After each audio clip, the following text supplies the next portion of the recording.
안녕하세요. 자, 오늘은 인공지능이 가져올 기본소득과 암호화폐에 대한 이야기를 해보도록 하겠습니다. 자, 일단 제 개인적인 생각이 전부 제 개인적인 생각입니다. 미래를 아는 사람은 아무도 없어요. 하지만 그동안 공부를 해본, 미국에서 박사과정을 따면서 공부를 해본, 그리고 컴퓨터 분야에서 공부를 해본 제 개인 의견을 얘기하도록 하겠습니다. 앞으로 미래에는 현금이 사라질 거라고 저는 개인적으로 생각합니다. 지금 님들이 가지고 있는 종이돈과 금속 화폐, 동전이죠. 이 종이 화폐와 동전이 사라질 거라고 저는 생각합니다. 지금 사라지는 과도기 단계죠. 왜냐면 다들 신용카드와 스마트폰의 페이 기능 같은 걸로 결제가 되기 때문에 이제 그렇게 가는 과도기예요.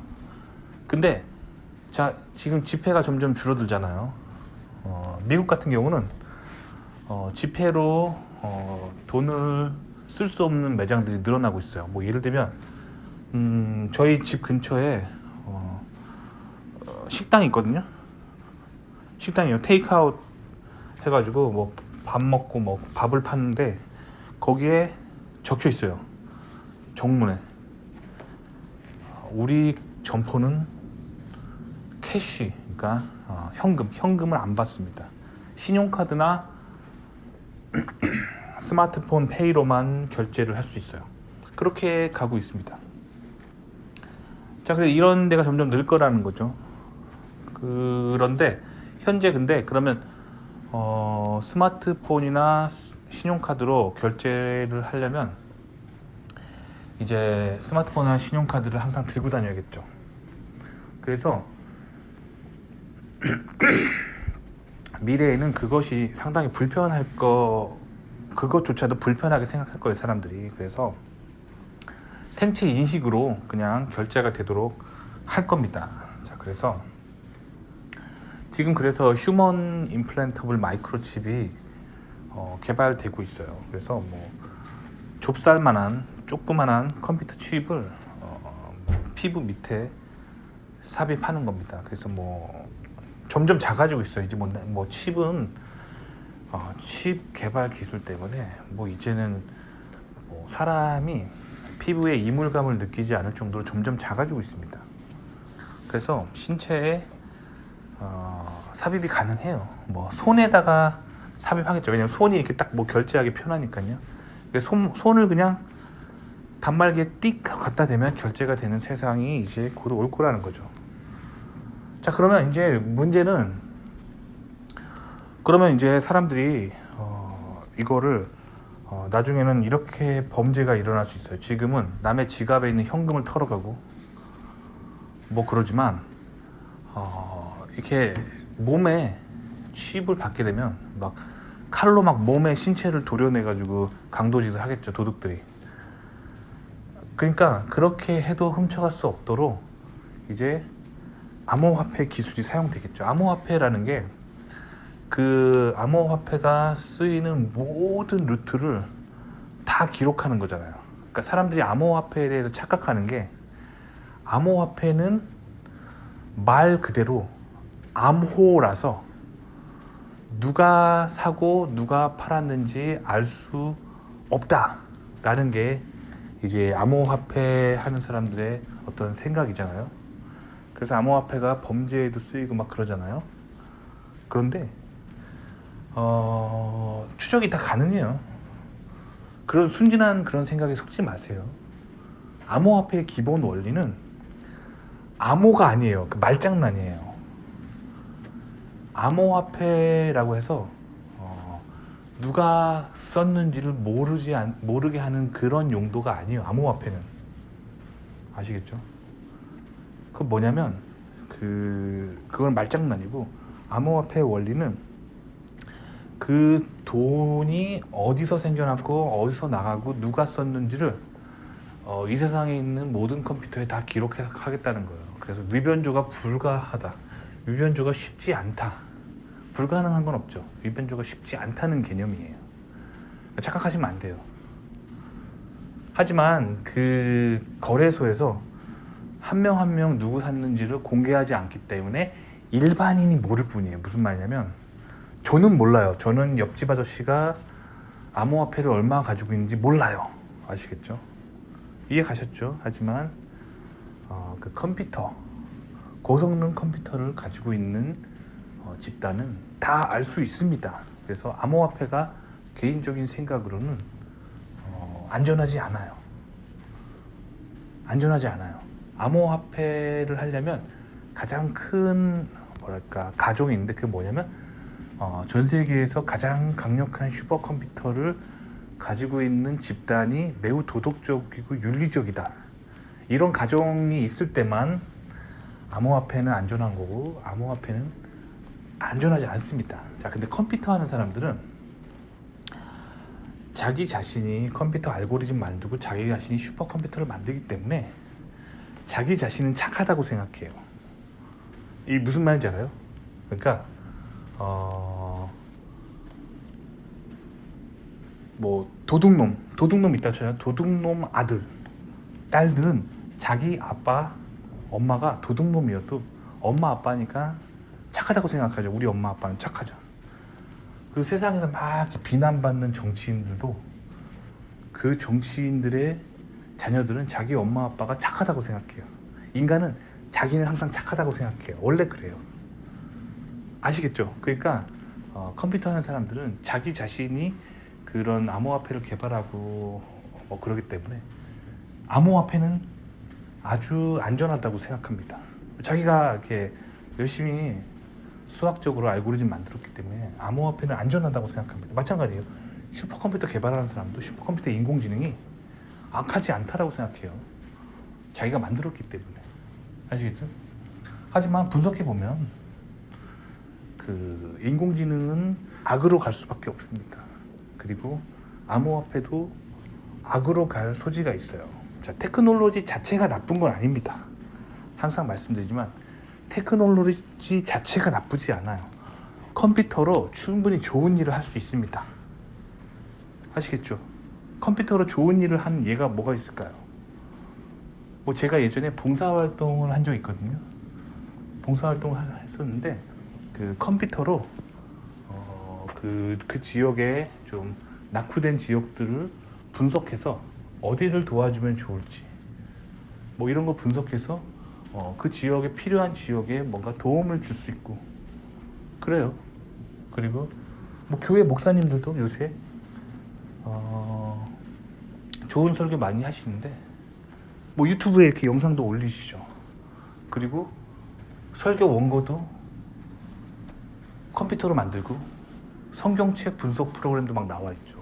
뭐 창세기에 몇 장 몇 절에 무슨 말이 있는지 책 필려면 오래 걸리는데 이렇게 딱 키워드를 검색하면 1초 만에 찾아주죠. 이렇게 테크놀로지를 좋게 쓰면 좋을 수 있습니다. 저도 지금 어떻게 보면 좋은 일을 하는 거죠. 제가 이렇게 열심히 실리콘밸리에서 깨달은 거를 전 세계에 이렇게 얘기를 하니까 누군가에게 도움이 되겠죠. 좋은 일 할 수 있습니다. 하지만 항상 악한 사람들이 있어요. 우리 세상에는. 그래서 테크놀로지 자체는 가치 중립적인 건데 이걸 어떻게 쓰느냐가 중요한 거예요. 아시겠죠? 자, 그래서 암호화폐는 암호화폐에 대해서 지금 좀 설명드렸어요. 그래서 암호화폐가 미래에는 사람들이 현금을 쓰지 않고 다 암호화폐를 쓰는 시대가 올 거예요. 근데 암호화폐가 굉장히 편한 점들이 있긴 있습니다. 제가 예전 영상에서 말씀드렸던 것처럼 저희 교회 같은 경우는 교회인데 암호화폐로 헌금이 가능합니다. 그럼 어떤 장점이 있냐면 일반인들은 누가 암호화폐를 얼마 냈는지를 알 수 없다고 했잖아요. 그러니까 암호화폐를 가지고 거래하게 되면 누가 얼마 냈는지를 몰라요. 그래서 장점이 생깁니다. 암호화폐로 교회 헌금을 하게 되면 무슨 장점이 생기냐면 목사님이 누가 헌금 많이 냈고 누가 헌금 안 냈고 누가 헌금 조금 냈는지를 어때요? 그 하나하나 트래킹할 수 없겠죠. 그래서 뭔가 이렇게 누구 한 명에게 더 애정을 쏟거나 누구 한 명이 돈 때문에 상처받고 그런 일이 없겠죠. 자, 이걸 암호화폐를 좋은데 쓰는 어떤 하나의 예죠. 자, 근데 암호화폐가 악하게 쓰일 가능성이 충분히 있습니다. 자, 그걸 얘기해 볼게요. 자, 암호화폐가 인공지능 개발과 함께 암호화폐는 무조건 둘이 같이 가게 돼 있어요. 왜 그러냐면 암호화폐가 결국엔 공산주의를 이루는데 크게 쓰일 겁니다. 그리고 인공지능도 마찬가지고요. 자, 지금부터 하는 얘기 이제 좀 잘 들으세요. 지금 웬만한 일들을 사람이 하는 일들이 인공지능이 대치가 가능합니다. 지금 님들 직장에서 하는 일들 봐봐요. 그러면 대부분 일들이 뭐냐면 뭐 제조업에 일하시는 분들은 창고에서 무거운 박스에 있는 거를 지게차에 실어가지고 생산 라인을 가져가서 전달하면 생산 라인에서 그거를 이제 생산 기계에 투입하죠. 기계가 막 뭐 자르고 막 열 가하고 해서 최종 물건이 나오면 그거를 또 이제 포장하고 포장된 박스를 뭐 지게차에 실어서 나르고 사람이 운전해서 뭐 슈퍼마켓까지 가고 뭐 이러잖아요. 근데 인공지능이 발전하면 이거에 많은 걸 대체할 수 있어요. 아주 간단한 일들, 뭐 예를 들면 이미 인공지능 로봇가 택배 회사에서 많이 쓰이고 있어요. 물건을 어느 창고에 있는 거 꺼내오는 거. 택배가 지금 미국에서는 인공지능이 굉장히 많이 쓰이고 있어요. 그 다음에 그거를 꺼내오는 거 다 인공지능이 꺼내와요, 로봇가. 그 다음에 그거를 그거에 딱 맞는 박스를 카메라로 딱 보고 있다가 카메라가 크기를 측정해요. 그 다음에 종이 박스를 딱 맞는 거를 선택해서 그거에 넣고 종이 박스 닫고 테이프 칠하는 거. 이거를 로봇이 다 하고 있어요. 그 다음에 그거를 트럭에 싣는 것도 로봇이 다 하고 있어요. 자, 여기까지 로봇이 다 하고 있어요. 자, 근데 이 실은 트럭이 이제 미국 전국으로 자동으로 자율주행하려고 하는 그 시스템이 지금 거의 완성 단계에 있거든요. 그러면 이제 배달도 로봇이 다 하는 거예요. 그러면 이런 저소득층이 할 수 있는 일을 기계가 다 대체해 버린다면 이 현재 노동시장에는 많은 잉여 인간들이 생기게 돼요. 그럼 이 사람들이 불만이 생기면서 계속 로봇을 공격하게 돼 있죠. 그거를 알기 때문에 인공지능 하는 사람들은 기본소득을 주장하고 있는 거야. 그래서 인간들에게 로봇이 다 일을 해주고, 그렇기 때문에 잉여 인간들을 위해서 기본소득을 제공해야 된다 라고 가는 거예요. 그럼 이게 새로운 어떤 공산주의의 형태가 되는 거죠. 즉 인간은 놀고 먹을 수 있고 로봇이 농사 짓고 힘든 일 다 하고, 그리고 인간들은 귀족처럼 살 수 있다 라는 지금 사상이에요. 그래서 기본소득을 주자는 생각들이 지금 계속 나오고 있는 거예요. 아시겠죠? 자, 그 다음에 이제 그거를 하기 위해서 이제 암호화폐가 필요한 거예요. 자, 암호화폐는 제가 말씀드렸던 것처럼 아까 제가 뭐 헌금 얘기한 것처럼 옆집 아저씨나 뭐 목사님이 누가 얼마 냈는지를 개인은 모를 수 있어요. 근데 컴퓨터는 알 수 있다고 했잖아요. 강력한 컴퓨터를 가진 조직들은 그걸 알 수 있다고 했잖아요, 제가. 자, 그래서 그 원리를 이용해서 슈퍼컴퓨터가 그 전 세계에 있는 인공지능 네트워크에서 만들어낸 돈을 암호화폐로 관리하는 거예요. 그러면 컴퓨터는 뭘 알 수 있게 되냐면 누가 얼마만큼의 일을 인공지능으로 얼마만큼 생산해냈는가예요. 그리고 얼마만큼은 인간이 직접 일했고 얼마만큼은 인간의 불로소득이다. 이거를 다 계산할 수가 있게 돼요, 컴퓨터가. 아시겠죠? 무슨 말인지. 그러면 여기서 암호화폐를 쓰는 이유는 아주 간단합니다. 컴퓨터를 위한 돈이에요, 이게. 사람을 위한 돈이 아닌 거예요. 컴퓨터가 다루기 편하고 인간이 힘이 없는 인간은 함부로 위변조할 수 없으니까, 컴퓨터 파워가 강하지 않은 인간은 위변조가 할 수 없도록 그렇게 설계되어 있는 거야. 즉 컴퓨터가 유리한 돈이에요. 그래서 결국 이 목적은 보면은 결국엔 컴퓨터가 인간 세상의 신이 되는 거예요. 그러니까 인간들은 서로 다른 인간이 얼마 벌었고 뭘 하는지 모르지만 이 돈을 관리하는 이 중앙 컴퓨터는 인간들이 얼마만큼의 돈을 가지고 있는지 알게 되는 거예요. 근데 암호화폐 이론가들이 항상 말하는 거, 암호화폐는 탈중앙화다 라고 말하는 게 사실은 뻥인 거예요. 교묘한 거짓말인 거예요. 탈중앙화라는 말은 거짓말이고 사실 뭐냐면 탈은행인 거죠. 탈은행인 거예요.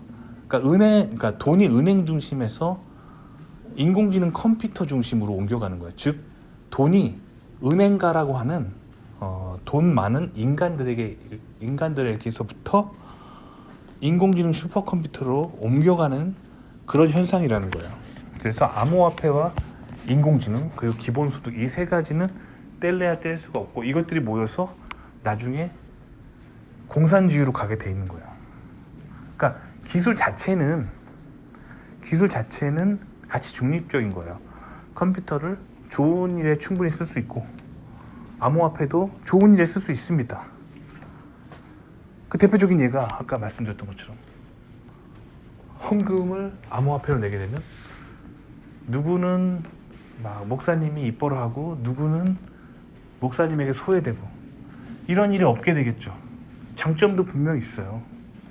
하지만 중요한 건 사람의 마음의 방향성이에요. 사람이 마음의 방향성이 잘못되어 있으면 그 도구는 결국 나쁜 방향으로 씁니다. 부엌칼이 나쁜 건 아니에요. 부엌칼로 제가 만약에 아내를 위해서 요리를 해줬다. 그럼 저는 좋은 일을 할 수 있습니다. 부엌칼은 나쁜 게 아니에요. 하지만 부엌칼을 나쁜 마음을 가지고 있는 사람들은 이걸 가지고 강도짓을 할 수 있겠죠. 그러니까 AI와 기본소득, 암호화폐 자, 이것이 계속 간다면 이게 윤리적으로 도덕적으로 잘 관찰돼야 돼요. 안 그러면은 AI는 결국에 어떤 세상을 불러오냐면 북한을 불러오게 할 수 있어요. AI 자체가 김정은이 되고 세상 사람들은 북한의 인민이 되는 거죠. 그리고 그 돈을 AI가 관리하는데 인간이 AI 권력에 대항해서 돈을 위변조할 수가 없습니다. 왜냐하면 암호화폐로 다 처리되어 있기 때문에. 아시겠죠? 그리고 AI의 권력에 저항하면 제가 맨 처음에 말씀드렸던 것처럼 이 암호화폐라는 게 사람을 보호하는 게 아니라고 했잖아요. 강한 컴퓨터가 있으면 충분히 또 이거를 훔쳐가거나 할 수 있는 가능성이 충분히 있습니다. 예를 들면 양자 컴퓨터 굉장히 고성능을 가지고 있다. 이 인공지능 컴퓨터가. 그러면 어떤 사람이 가지고 있는 돈을 다 날려버릴 수 있어요. 왜냐면 이 암호화폐 원리가 암호화폐 원리는 누가 얼마만큼의 돈을 어떻게 관리했는지를 이 세상에 있는 모든 컴퓨터에 저장하는 거예요. 그게 원리예요.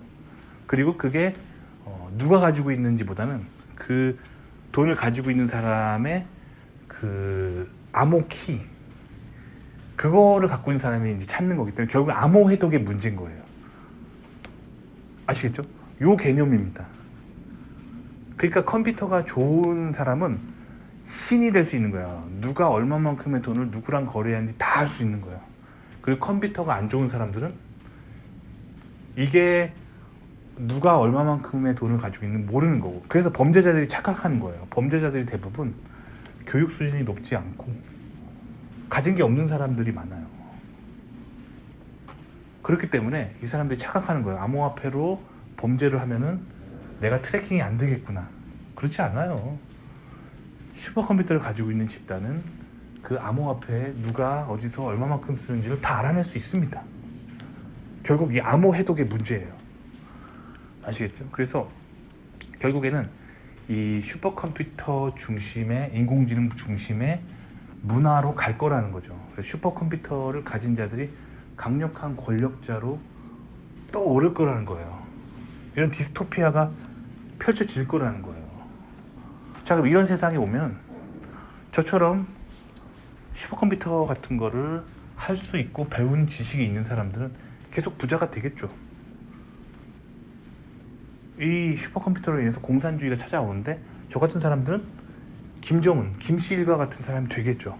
김씨 일간의 측근 같은 사람이 되겠죠. 그리고 대중들, 컴퓨터를 잘 모르고 인공지능 모르는 사람들은 그냥 이 공산주의라는 흐름에 휩싸여 가면서 기본소득을 받는 사람들이 되겠죠. 그렇게 가는 거예요. 그렇게 가게 되면은 이런 세상이 굉장히 악한 공산주의가 된다라고 저는 개인적으로 그렇게 생각합니다. 그런 시대가 오고 있어요. 그래서 저는 사실 제 이익만 보면은 나쁘지 않습니다. 나는 컴퓨터를 공부했고 슈퍼컴퓨터 잘하고 이쪽에서 계속 돈 벌 건데 저는 앞으로 계속 돈 벌 거라는 걸 알지만 이 세상을 내려다 봤을 때 이게 절대 대중들에게 좋은 세상이 아니라는 거예요. 그 공산주의가 거대한 공산주의의 쓰나미가 오고 있어요. 저는 보입니다. 그래서 다음 세대의 넥스트 큰 웨이브는 공산주의예요. 공산주의는 끝났다고 생각했잖아요. 소련과 미국의 냉전으로 미국이 승리함으로써 냉전은 끝났다고 생각했잖아요. 그리고 한국전쟁으로 인해서 대한민국이 분단되었지만 결국 남한이 잘 살아가는 모습을 북한에게 보여줌으로써 냉전은 끝났다고 생각했잖아요. 아닙니다. 냉전은 끝나지 않았습니다. 인공지능이 불러올 새로운 공산주의가 쓰나미처럼 오고 있어요. 그래서 AI와 기본소득, 암호화폐 요 세 가지는 세트, 3종 세트로 따라옵니다. 그렇게 오는데 이런 세상을 제가 봤을 때 부도덕하다고 생각합니다. 왜냐하면 컴퓨터를 가진 집단이 김씨 일가가 되고 거대한 공산주의가 지금 오고 있다는 거죠. 그리고 기본소득을 그런 시대가 온다면 지급하겠죠. 하지만 북한을 보세요. 대중들에게 주는 지급하는 그런 기본소득은 크지 않아요. 중국도 마찬가지입니다. 중국도 기본소득을 공산주의니까 주지만 크지 않아요. 대부분의 사람들은 비참하게 살아가고 있습니다. 그리고 공산주의로 인해서 굉장히 많은 부작용들이 오죠. 공산주의자들의 착각은 뭐냐면 자본주의를 원망하면서 그 돈 많은 사람이 더 돈을 많아지는 현상들을 막기 위해서 큰 정부가 나타나고 공산당이 나타나서 그 돈 많은 사람들의 돈을 뺏어서 가난한 사람들의 골고루 나눠주면 된다라고 생각해요. 아주 아이디어란 생각입니다. 그래서 처음에 한국전쟁 이후에 북한이 이제 국가란 시작됐을 때 처음에 북한 사람들은 되게 좋아했어요. 그냥 부자들의 땅을 다 뺏어서 그 서민들에게 나눠주고 사회정의가 있는 것처럼 보였어요. 하지만 결국 그 시스템을 유지하기 위해서는 그래 공평하게 일당과 노동력과 땅을 나눠주려면 강력한 마치 조선의 왕처럼 강력한 왕가가 있어야지만 가능합니다. 그게 김씨 일가예요. 그래서 조선이 부활한 거죠. 그래서 그 왕처럼 행사하면서 대중들에게 골고루 나눠주니까 결국 김씨 일가는 왕이 되고 돈 엄청 많이 벌게 되는 거고. 왜냐면 그 권력을 유지하기 위해서 시스템에서 걷어들인 돈을 제일 많이 가져가니까요. 그리고 평민들에겐 아주 쥐꼬리만큼 주겠죠. 계속 그 시스템을 유지하기 위해서는 그 공산주의라는 시스템의 일당 독재로 인해서 모든 문화와 다른 분야도 모두 몰락하게 되고, 그래서 북한이 지금 저렇게 된 거잖아요. 근데 이 김씨 일가가 하는 이 행동들을 AI가 하게 될 거라는 거죠. 인공지능이. 그러니까 이런 공산주의의 큰 쓰나미가 오고 있습니다. 그러니까 테크놀로지 자체는 가치 중립적인 거예요. 나쁜 게 아니지만 이걸 쓰는 사람들이 악한 마음을 가지고 있기 때문에 결국 우리가 살고 있는 세상에 유토피아는 올 수가 없습니다.